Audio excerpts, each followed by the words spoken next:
اس کو ملا لیا جائے اور خالی توشہ خانہ کی آمدن ملائی جائے تو موصوف کی انکم صرف توشہ خانہ سے جتنی بڑی ہے وہ 41 سال میں اتنی نہیں بڑھی. تو کہتے ہیں میری تحفہ میری مرضی. دوسری بات یہ کہ جو امپورٹنٹ بات ہے کہ آپ نے جو ریٹینشن کی وہ ریٹینشن کی منی ٹریل کدھر ہے؟ جو 3 کروڑ روپیہ دیا ایک قسط میں پہلے ان 3 چیزوں کو کرنے کے لیے ریٹین، اس کی منی ٹریل دے دیں. پہلے تو آپ کے جو اس سے پہلے سال کی ایف بی آر آپ کی تو انکم اتنی نہیں تھی کہ آپ کے پاس 3 کروڑ روپیہ ہو، تو وہ منی ٹریل دے دیں پاکستان کی عوام کو. اس میں آپ کی مرضی نہیں چلے گی کیونکہ دوسروں کا تو 40 سال کا حساب مانگا. دوسروں کے تو لوگ والدین جو مرحوم ہو چکے ہیں، جن کی وفات ہو چکی ہے، ان کا بھی حساب دو، ان کی بھی رسیدیں دو. تو عمران خان صاحب رسیدیں تو دینی پڑیں گی. تو یہ جو انفلیٹ ہوئی ہے انکم 41 سال میں اتنی نہیں ہوئی جتنی توشہ خانہ کی آمدنی سے ہوئی عمران خان صاحب کی. اور 20% پہ ریٹین کیا.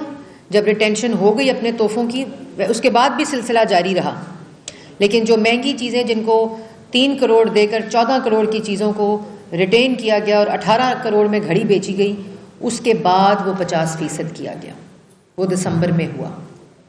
تو جو 2 مہینے کی انکم ہے وہ 85 ملین کی ہے، اور اس کے بعد جو ان کو ملا دیا جائے 4 سال کو تو وہ 142 ملین کی انکم عمران خان صاحب کی ہوئی ہے. پھر جو 58 ریٹین کیے ہیں تحفے،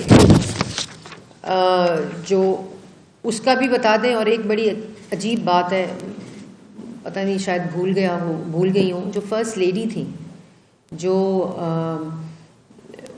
عمران خان صاحب کی بیوی تھی، ان کی جو اندراج ہے تو وہ ایف بی آر کے ٹیکس ریٹرن کی وہ 2018 کی ہے، اور اس کے اندر جو ان کا نام ہے وہ عمران خان صاحب کے نام کے ساتھ نہیں ہے، وہ دوبارہ پرانا نام کیری کرتی ہیں اس ایف بی آر ریٹرنز کے اندر آج تک.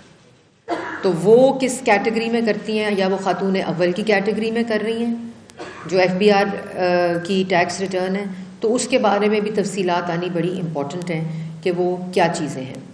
تو پہلی بات میں نے آپ لوگوں کو بتا دی ہے کہ جو منی ٹریل ہے وہ بتانی پڑے گی. میری مرضی نہیں، یہ کاروبار نہیں تھا، یہ وزیر اعظم کی کرسی تھی، اسٹیٹ گفٹس تھے جو آپ نے ریٹین کر کے 4 گنا 5 گنا قیمتوں پہ بیچے، جس سے آپ کی انکم میں اضافہ وہ ہوا جو 41 سال میں نہیں ہوا. یہ جواب پاکستان کی عوام کو دینے پڑیں گے. دوسری طرف کل چیخ کر ایک بات کر رہے تھے کہ مسلم لیگ نون سے بھی فورن فنڈنگ کا سوال کریں، مسلم لیگ نون سے بھی فورن فنڈنگ کا سوال کریں. تو اس پہ الیکشن کمیشن نے ایک کمیٹی بنا دی تھی اور فاروق حبیب صاحب کو کہا تھا کہ اگر آپ کو مسلم لیگ نون کی ڈکلیئرڈ اکاؤنٹس کے اوپر کوئی اعتراضات ہیں تو ان کو لے آئیں، کیونکہ اکبر ایس بابر نے اعتراضات ان کے فورن فنڈنگ یا فنڈنگ آف دا پارٹی کے اوپر اٹھائے تھے، جس کو آگے بنایا گیا کیس. تو اسی طرح ان کو کہا تھا. اور آج 1.5 سال گزر جانے کے بعد ان سے سوال پوچھو تو دوسرے پر الزام، ان سے سوال پوچھو تو دوسرے کو گالی، ان سے سوال پوچھو تو دوسرے کو دھمکی. تو الیکشن کمیشن کی اس کمیٹی میں آج کی تاریخ تک کوئی اعتراض پاکستان تحریک انصاف نے پاکستان مسلم لیگ نون کی پارٹی فنڈنگ کے اوپر نہیں لگایا. اس کا یہ مطلب ہے کہ پاکستان تحریک انصاف یہ سمجھتی ہے کہ الیکشن کمیشن کے اندر پاکستان مسلم لیگ نون کے جتنے اکاؤنٹس ڈکلیئرڈ ہیں وہ بالکل ٹھیک ہیں، اس کے اوپر وہ کوئی اعتراض نہیں لگا سکے. اور آج تک الیکشن کمیشن نے بھی پاکستان مسلم لیگ نون کے اوپر کوئی اعتراض نہیں لگایا. پاکستان تحریک انصاف کی دی ہیں، انہوں نے بھی آج تک پاکستان مسلم لیگ نون کی فنڈنگ کے اوپر کوئی مراسلہ الیکشن کمیشن کو نہیں بھیجا. تو یہ میں ایک چیز بتانا چاہتی تھی. جو امپورٹنٹ چیز آپ کو میں نے آلریڈی بتا دی ہے.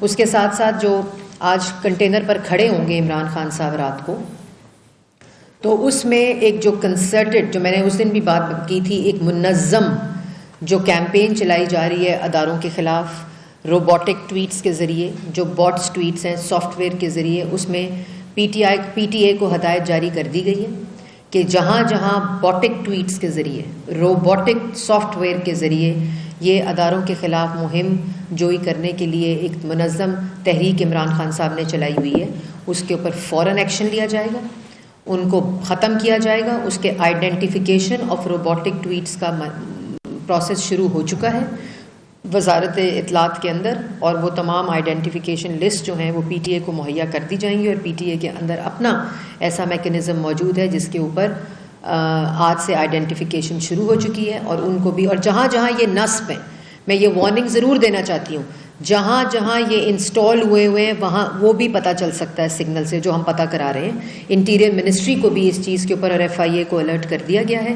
جن جگہوں پہ یہ روبوٹک ٹویٹس ہیں جہاں اداروں کے خلاف مہم جس کے اوپر زیرو ٹالرنس ہے، زیرو ٹالرنس، چاہے وہ آرمڈ فورسز ہیں، چاہے وہ عدلیہ ہے، چاہے وہ پاکستان کی ریاست ہے، یا ان کے خلاف اس قسم کی مہم کے اوپر کوئی اجازت نہیں دی جائے گی.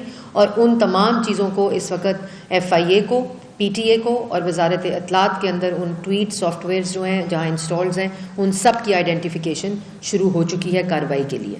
رات کو جب کنٹینر پر کھڑے ہوں تو جو یہ ایک بیانیہ بنایا ہوا ہے نقلی خط کا، تو کچھ خطوط جو ہیں وہ پاکستان کی عوام بھی جواب چاہتی ہے، وہ ضرور جواب دیجیے گا 4 سال کی کارکردگی کا، جواب دیجیے گا 1 کروڑ نوکری کا، جواب دیجیے گا 50 لاکھ گھروں کا، جواب دیجیے گا کشمیر فروشی کا، جواب دیجیے گا فارن پالیسی کو تباہ کرنے کا، جواب دیجیے گا پاکستان کی عوام کو بھوکا کرنے کا. مہنگائی کی جو شرح ہے وہ 3.9% سے اس وقت 12, 13, 16 تک گئی ہے سی پی آئی، اس کا جواب دیجیے گا.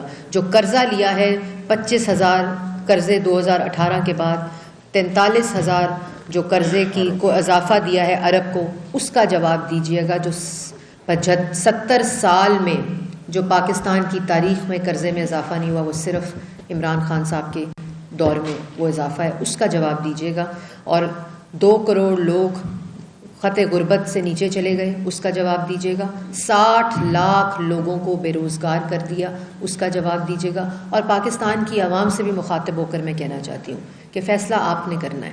کیا غداری کے سرٹیفکیٹس بانٹنے والوں کے پیچھے کھڑے ہونا ہے، یا ملک کو ترقی دینی ہے، اپنے روزگار کا بندوبست کرنا ہے، اپنے ملک کی حفاظت کرنی ہے، اپنے گھر کی روٹی کی حفاظت کرنی ہے، سستی بجلی اور گیس کی حفاظت کرنی ہے، یا آپ نے ان لوگوں کی جن کے پاس اب پاکستان کی عوام کو بتانے کے لیے کوئی جواب نہیں ہے، اور یہ ڈائیورژن صرف اور صرف اپنی نااہلی، اپنی نالائکی، اپنے جھوٹ، اپنی منافقت اور اپنی لوٹ مار کو چھپانے کے لیے یہ کنٹینر پر چڑھ کر گفتگو ہو رہی ہے. اس کے علاوہ اس میں تینوں چیزیں جس کا